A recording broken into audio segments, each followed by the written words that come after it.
कि किस प्रकार से एक किसान कुसुम योजना के तहत अप्लाई कर सकता है और किस प्रकार से ले सकता है, क्योंकि आपने तो इसके लिए किसान साथी को कहाँ जाना पड़ेगा और छोटी सी किन किन प्रक्रियाओं से दो चार गुजरना नहीं उसमें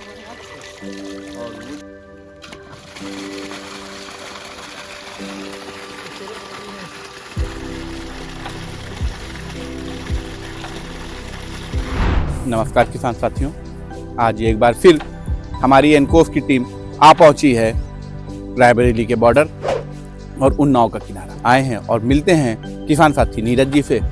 नमस्कार बंधु जी, नमस्कार। अपना परिचय दें जो साथी हमारे चैनल में जुड़े नमस्कार हैं। किसान दोस्तों, किसान भाइयों, मैं नीरज सिंह, मेरा गांव है भगोले खेड़ा, ब्लॉक है बीघापुर और जिला उन्नाव का मैं रहने वाला हूं। ये मेरा पोल्ट्री फार्म भी है और मेरी खेती भी यहीं पर है। तो देखिए ये शेड देख रहे होंगे, तो ये मेरा ये पोल्ट्री फार्म है और इसके ठीक बगल में एक शेड और है। ये लगभग 8,400 स्क्वायर फीट का है। तो इसमें जाड़े में लगभग 6500 के आसपास 6,000 साढ़े 6,000 मुर्गियाँ आ जाती हैं। जी जी। तो इसका मैनेजमेंट करते हैं। ये आप देख रहे होंगे हमारे गाजर लगी हुई है, हाँ, प्याज ये की बेड़ लगी हुई है जी, और ये लहसुन देख लगा हुआ रहे हैं कि हम अपने दर्शकों को भी दिखाना चाहेंगे कि किसान साथियों, एक समृद्धशील किसान की यही पहचान है कि हमारे पास हमारे मसाले, हमारे पोषक चीजें, हमारी चीजें उपलब्ध होना चाहिए। वो यहाँ पे देखने को मिलेगी। सब्जियां भी हैं, मसालों में लहसुन है, धनिया है, पोषक में गाजर भी है, इधर प्याज भी लगा हुआ है, जैसा कि हम देख पा रहे हैं। तो हम आपसे बात करते हैं कि किस प्रकार से ये सारी चीजें आपकी एक साथ मैनेज कर पा रहे हैं और किन किन कठिनाइयों का आपको सामना करना पड़ रहा है। देखिए इसमें तो लहसुन हमने आपको जैसा बताया, हमने कोऑपरेटिव मॉडल बना रखा है कि हमारे पास यहाँ पर सोलर पंप लगा हुआ है। ये पीएम कुसुम योजना के अंतर्गत लिया था। तो उससे हमारा जो ये नहर है, आप देख रहे हैं हमारे राइट हैंड साइड पे ये नहर है। उसके बाद हमारा जो है 6 एकड़ की खेती वहाँ पर है, उसमें गेहूँ लगा रखा है। तो इधर जो ये इसकी हमने दे रखा है एक लोगों को, तो वो हमारा जो है ये लहसुन तैयार भी करते हैं और कुछ कूट लेते हैं और कुछ हमको मिल जाता है। तो घर में अपने पास खाने के लिए चीज होती है। देखिए यहाँ पर जैसे सब्जी थी, अब गोभी लगभग खत्म हो चुकी है। हाँ, बंधे लगे हुए हैं, गोभी लगी हुई है, ये सारी चीजें थी। तो हम थोड़ा सा ये जानना चाहेंगे कि आप एक छोटी सी क्लिप में हमें बताएं कि किस प्रकार से एक किसान कुसुम योजना के तहत अप्लाई कर सकता है और किस प्रकार से ले सकता है, क्योंकि आपने जैसा कि हम देख पा रहे हैं ये कुसुम योजना के तहत आपने लिया है, आपने पैनल लगा रखे हैं और इसका उपयोग भी आप कर रहे हैं। एक बार आप क्या इसको चला के हमारे साथियों को भी दिखाएंगे कैसे पानी आ रहा है? बिल्कुल। एक तो हमको पैनल को चेंज भी करना है, 2 से ज्यादा टाइम हो गया है जी। इसकी डायरेक्शन चेंज करनी है। देखिए अगर इसको यहाँ चलाते हैं, देखो यहाँ पर पानी भरपूर मात्रा में आ रहा है। ये हमारा फिल्टर है, इधर वेंचुरी लगी हुई है जी। लेकिन हमारा जो पानी जा रहा है वो इसको हमने पाइपलाइन के माध्यम से नहर के उस पार ले जाना था। वहाँ पर सोलर पैनल नहीं लगा सकते थे, तो इस वजह से यहाँ पर लगाया। इससे हमारे पोल्ट्री फार्म का भी काम इस सोलर पंप से हो जाता है और प्लस सराउंडिंग की जो खेती है उसकी सिंचाई हो जाती है। तो हम यहाँ ये समझ पा रहे हैं कि आम के आम और गुठलियों के दाम वाली बात है, क्योंकि एक ही चीज पे 2 कार्य सिद्ध होने, ये एक अच्छी आपने बात बताई। तो आप हमारे साथियों को ये बताएं कि किस प्रकार से हमें कुसुम योजना में अप्लाई करें, हमारे किसान साथी, और जुड़ करके वो इसका लाभ ले सकें। देखिए जब ये 2022 में हमारा सोलर पंप लगा था पीएम कुसुम योजना के अंतर्गत, तब तो लॉटरी सिस्टम था। लेकिन अभी जो हमारी यूपी की गवर्नमेंट है उसने इतना कोटा कर दिया है कि जो भी फार्मर चाहे वो यूपी एग्रीकल्चर की वेबसाइट पे जा करके और इसको पीएम कुसुम योजना के अंतर्गत जिस कैटेगरी का सोलर पंप आपको चाहिए, 2 HP का, 3 HP का, 5 HP का, 7.5 HP का और 10 HP कैटेगरी, ये डिपेंड करता है कि आपके यहाँ वाटर लेवल कितना है। उस हिसाब से उसका सिलेक्शन करना है। उसके बाद उसको वेबसाइट से अगर बुक कर लेंगे, अब जो है कोई लॉटरी सिस्टम है, जितने फार्मर आएंगे वो सबको जो है पीएम सोलराइजेशन हो रहा है, तो बहुत तेजी से ये पंप ले सकते हैं आप। तो इसके लिए किसान साथी को कहाँ जाना पड़ेगा और छोटी सी किन किन प्रक्रियाओं से 2-4 गुजरना? नहीं, उसमें और कहीं नहीं जाना है। आप सीधे UPagriculture.com की वेबसाइट पे जा करके और उसको बुक कर लीजिए पीएम कुसुम योजना के अंतर्गत। फिर उसके बाद आपके पास मैसेज आएगा कि आप अपना टोकन मनी जमा कर दीजिए। तो वो टोकन मनी प्रिंट करके उसमें सारी डिटेल लिखी होंगी, उस बैंक पे जा करके आप पैसा जमा कर दीजिए। ठीक है। फिर उसके बाद खुद ही एग्रीकल्चर डिपार्टमेंट और जो सोलर पंप लगा रहे हैं वो आपसे संपर्क करेंगे और आपके पास केवल अपनी बोरिंग होनी चाहिए। तो मेरा रिकमेंडेशन ये है कि 5 HP का, 7.5 HP का और 10 HP का अगर सोलर पंप आप लगा रहे हैं तो कम से कम 8 इंच डायमीटर की आपके पास बोरिंग होनी चाहिए। अगर 3 HP का या 2 HP का है तो आप थोड़ा उसका डायमीटर कम रख सकते हैं और बोरिंग आपकी अपनी होगी। बाकी पूरा ये स्ट्रक्चर हो गया, कंट्रोल पैनल हो गया, पूरा गवर्नमेंट देगी। आपका केवल 40% पैसा लगना है, 60% पैसा गवर्नमेंट का लगना है। 60% गवर्नमेंट। हाँ, जैसे एक एग्जांपल कोट करते हैं, जो 5 HP का सोलर पंप है 1,24,000 रुपए जमा हो रहा है किसान का, और 7.5 HP का है तो उसमें 1,74,000 जमा हो रहा है। बाकी 60% पैसा गवर्नमेंट लगा रही है। ताकि अपने किसानों की मदद कर मदद हो सके। और जब से हमने सोलर पंप लगवाया, आप देखिए मेरे पास उधर एक पंपिंग सेट भी है नहर के उस पार, लेकिन पूरी सिंचाई इसी से कर रहे हैं। लगभग 10 बीघे खेती से सिंचाई कर रहे हैं। बढ़िया हो जाता है। हाँ, बहुत बढ़िया हो जाता है। अगर कभी धूप नहीं हुई, कोहरा ज्यादा हुआ, तो एक बार हम अपना पंपिंग से स्टार्ट कर देते हैं। तो एक बार हमने सिंचाई की थी, तो केवल मात्र 3 बीघा उससे किया था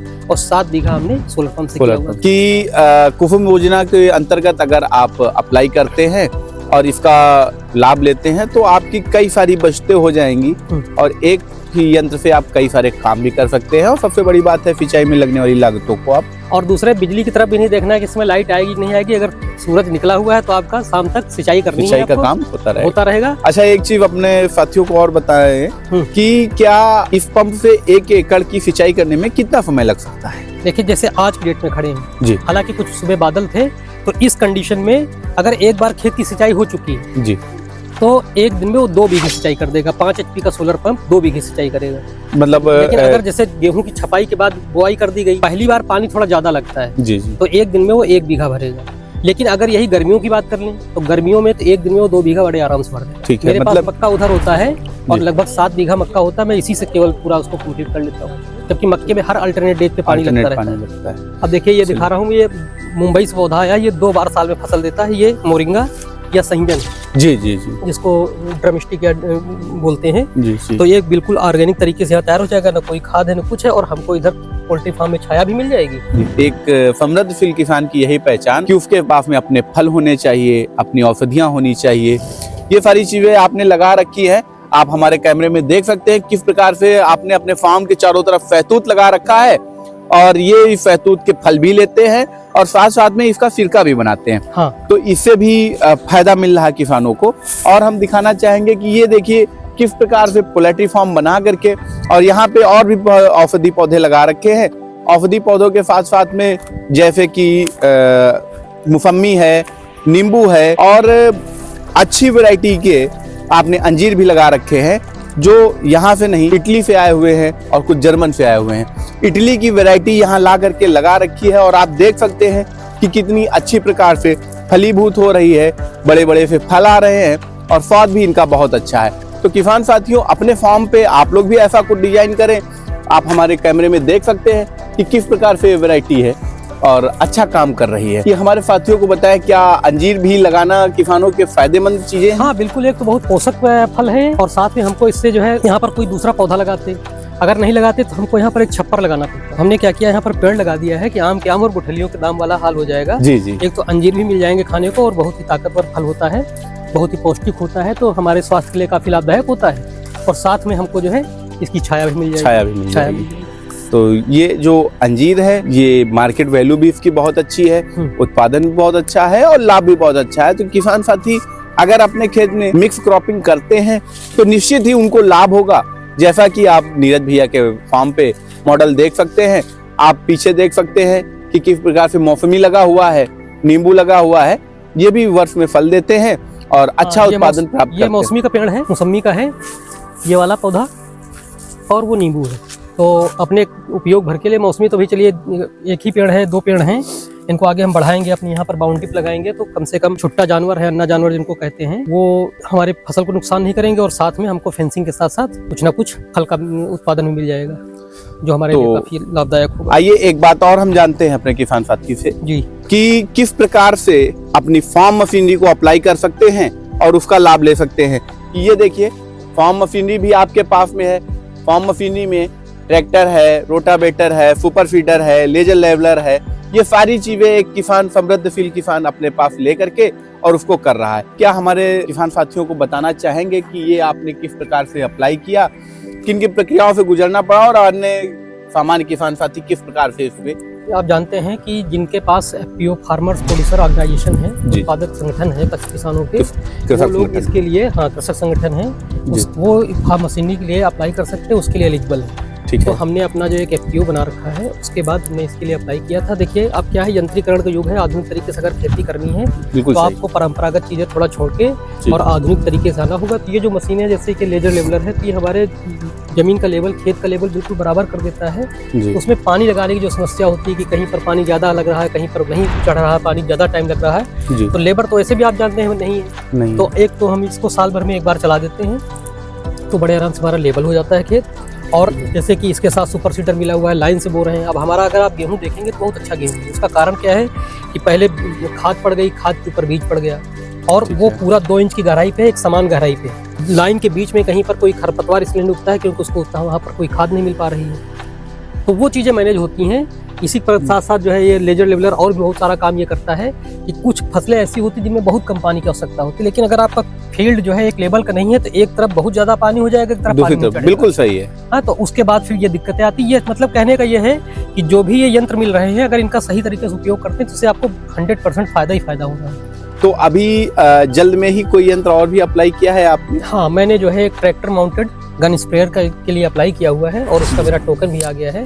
ठीक है। तो मैं आपसे और आपकी कंपनी से रिक्वेस्ट करूंगा कि हमको कहीं से एक अच्छा सा ट्रैक्टर माउंटेड स्प्रेयर दिलवाएं। उसका कारण यह है कि यहाँ पर जैसे इसमें गेहूं है और गेहूं की बाली निकलने वाली है, झंडा पत्ता होता है वो निकल आया है। इस समय एक आता है NPK 05234 जी। अगर इस समय उसका छिड़काव हो जाए, उत्पादन में कम से कम 1.5 से 2 क्विंटल पर बीघे का फायदा देगा।